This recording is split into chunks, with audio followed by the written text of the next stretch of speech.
James and the Giant Peach. Written by Roald Dahl. Copyright 1961. Illustrated by Lane Smith. Copyright 1996. And published by Puffin Books of the Penguin Group. "Lights out," said the centipede drowsily. Nothing happened. "Turn out the lights," he called, raising his voice. James glanced around the room, wondering which of the others he might be talking to, but they were all asleep. The old green grasshopper was snoring loudly through his nose. The ladybug was making whistling noises as she breathed. And the earthworm was coiled up like a spring at one end of his hammock, wheezing and blowing through his open mouth. As for Miss Spider, she had made a lovely web for herself across one corner of the room, and James could see her crouching right in the very center of it, mumbling softly in her dreams. "I said turn out the light," shouted the centipede angrily. "Are you talking to me?" James asked. "Of course I'm not talking to you," the centipede answered. "The crazy glowworm has gone to sleep with her light on." For the first time since entering the room, James glanced up at the ceiling, and there he saw a most extraordinary sight. Something that looked like a gigantic fly without wings. It was at least 3 feet long, was standing upside down upon its 6 legs in the middle of the ceiling, and the tail end of this creature seemed to be literally on fire. A brilliant greenish light, as bright as the brightest electric bulb, was shining out of its tail and lighting up the whole room. "Is that a glowworm?" asked James, staring at the light. "It doesn't look like a worm of any sort to me." "Of course it's a glowworm," the centipede answered. "At least that's what she calls herself, although actually you are quite right. She isn't really a worm at all. Glowworms are never worms. They are simply lady fireflies without wings. Wake up, you lazy beast." But the glowworm didn't stir, so the centipede reached out of his hammock and picked up one of his boots from the floor. "Put out that wretched light," he shouted, hurling the boot up the ceiling. The glowworm slowly opened one eye and stared at the centipede. "There's no reason to be rude," she said coldly. "All in good time." "Come on, come on, come on," shouted the centipede, "or I'll put it out for you." "Oh, hello, James," the glowworm said, looking down and giving James a little wave and a smile. "I didn't see you come in. Welcome, my dear boy, welcome and good night." Then click, and out went the light. James Henry Trotter lay there in the darkness with his eyes wide open, listening to the strange sleeping noises that the creatures were making all around him, and wondering what on earth was going to happen to him in the morning. Already he was beginning to like his new friends very much. They were not nearly as terrible as they looked. In fact, they weren't really terrible at all. They seemed extremely kind and helpful in spite of all the shouting and arguing that went on between them. "Good night, old green grasshopper," he whispered. "Good night, ladybug. Good night, Miss Spider." But before he could go through them all, he had fallen fast asleep. Chapter 14.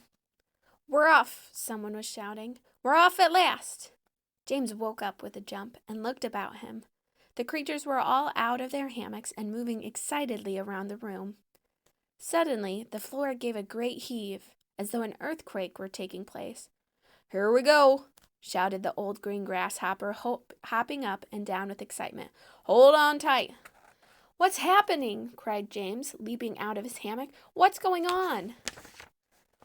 The ladybug, who was obviously a kind and gentle creature, came over and stood beside him. "In case you don't know it," she said, "we are about to depart forever from the top of this ghastly hill that we've all been living on for so long. We are about to roll away inside this great, big, beautiful beach to the land of Of what?" asked James. "Never you mind," said the ladybug, "but nothing could be worse than this desolate hilltop and those 2 repulsive aunts of yours." "Hear, hear!" they all shouted. "Hear, hear!"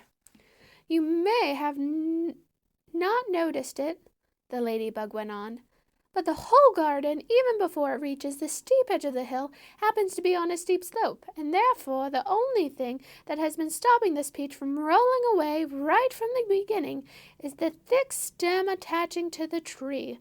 Break the stem, and off we go." "Watch it!" cried Miss Spider, as the room gave another violent lurch. "Here we go!" "Not quite, not quite." "At this moment," continued the ladybug, "our centipede has a pair of jaws as sharp as razors, is up there on top of the peach, nibbling away at the stem. In fact, he must be nearly through it. As you can tell from the way we're lurching about, would you like me to take you under my wing so that you won't fall over when we start rolling?" "That's very kind of you," said James, "but I think I'll be all right." Just then the centipede stuck his grinning face through a hole in the ceiling and shouted, "I've done it! We're off!" "We're off!" the others shouted. "We're off!" "The journey begins," shouted the centipede.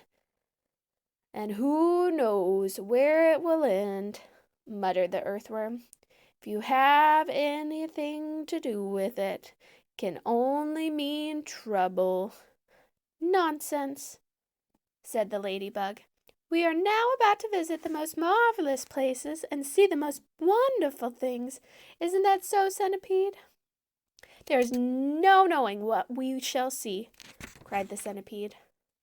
"We may see a creature with 49 heads who lives in the desolate snow, and whenever he catches a cold, which he dreads, he has 49 noses to blow. We may see the venomous, pink-spotted scrunch who can chew up a man with one bite. It likes to eat 5 of them roasted for lunch and 18 for its supper at night. We may see a dragon, and nobody knows that we won't see a unicorn there. We may see a terrible monster with toes growing out of the tufts of his hair. We may see the sweet little bitty bright hen, so playful, so kind and well-bred. And such beautiful eggs. You just boil them, and then they explode and they blow off your head. A gnu and a nosaurus, surely you'll see, and that enormous and horrible gnat, whose sting when it stings you goes in at the knee and comes out through the top of your hat. We may even get lost and be frozen by frost. We may die in an earthquake or tremor, or nastier still, we may even be tossed on the horns of a furious dilemma. But who cares? Let us go from this horrible hill. Let us roll, let us bowl, let us plunge. Let's go rolling and bowling and spinning until we're away from old Spiker and Sponge. 1 second later, slowly, insidiously, most gently, the great peach started to lean forward and steal into motion.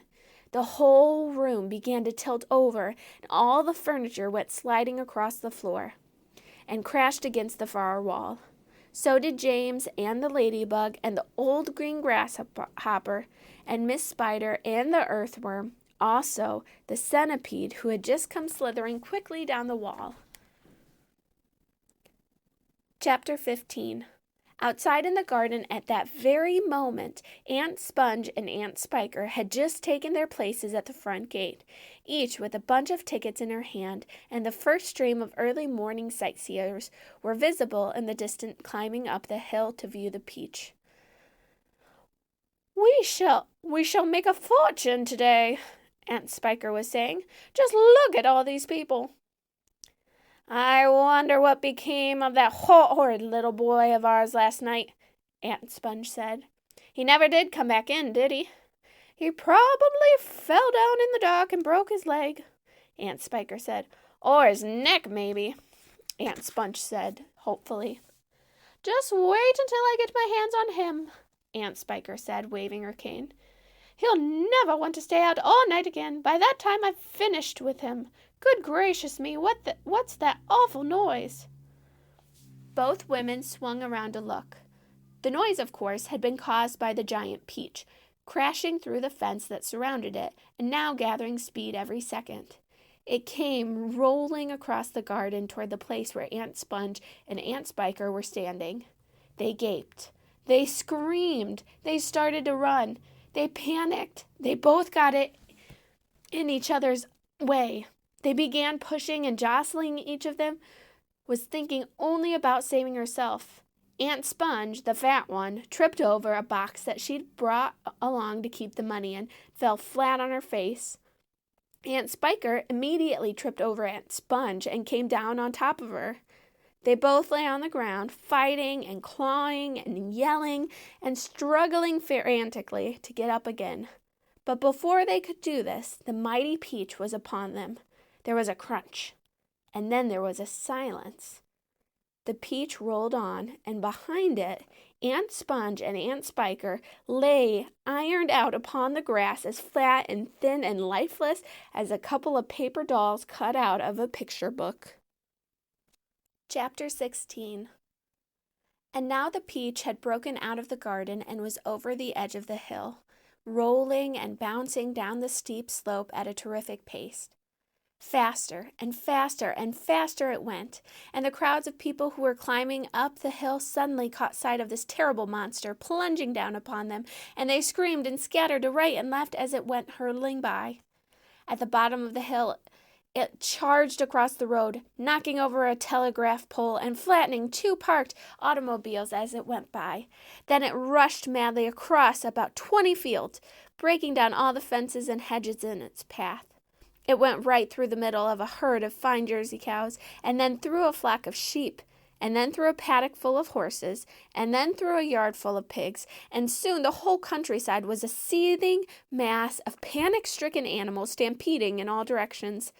The Peach was still going at a tremendous speed, with no sign of slowing down, and about a mile farther on it came to a village. Down the main street of the village it rolled, with people leaping frantically out of its path right and left, and at the end of the street it went crashing right through the wall of an enormous building and out the other side. Leaving 2 gaping round holes in the brickwork, this building happened to be a famous factory where they made chocolate. And almost at once a great river of warm melted chocolate came pouring out of the holes in the factory walls. A minute later, this brown, sticky mess was flowing through every street in the village, oozing down under the doors of houses and into people's shops and gardens. Children were wading in it up to their knees, and some were even trying to swim in it. And all of them were sucking it into their mouths in great, greedy gulps and shrieking with joy. But the Peach rushed on across the countryside, on and on and on, leaving a trail of destruction in its wake. Cowsheds, stables, pigsties, barns, bungalows, hayricks, anything that got in its way went toppling over like a 9-pin. An old man sitting quietly beside a stream had his fishing rod whisked out of his hands as it went dashing by, and a woman called Daisy Entwistle was standing so close to it as it passed that she had the skin taken off the tip of her long nose. Would it ever stop? Why should it? A round object will always keep on rolling as long as it is on a downhill slope. And in this case, the land sloped downhill all the way until it reached the ocean. The same ocean that James had begged his aunts to be allowed to visit the day before. Well, perhaps he was going to visit it now. The Peach was rushing closer and closer to it every second, and closer also to the towering white cliffs that came first. These cliffs were the most famous in the whole of England, and they are hundreds of feet high. Below them, the sea is deep and cold and hungry. Many ships have been swallowed up and lost forever on this part of the coast, all the men who were in them as well. The Peach was now only 100 yards away from the cliff, now 50, now 20, now 10, now 5, and when it reached the edge of the cliff, it seemed to leap up into the sky and hang there suspended for a few seconds, still turning over and over in the air. Then it began to fall. Down, down, down, down, down, smack! It hit the water with a colossal splash and sank like a stone, but a few seconds later, up it came again, and this time up it stayed, floating serenely upon the surface of the water.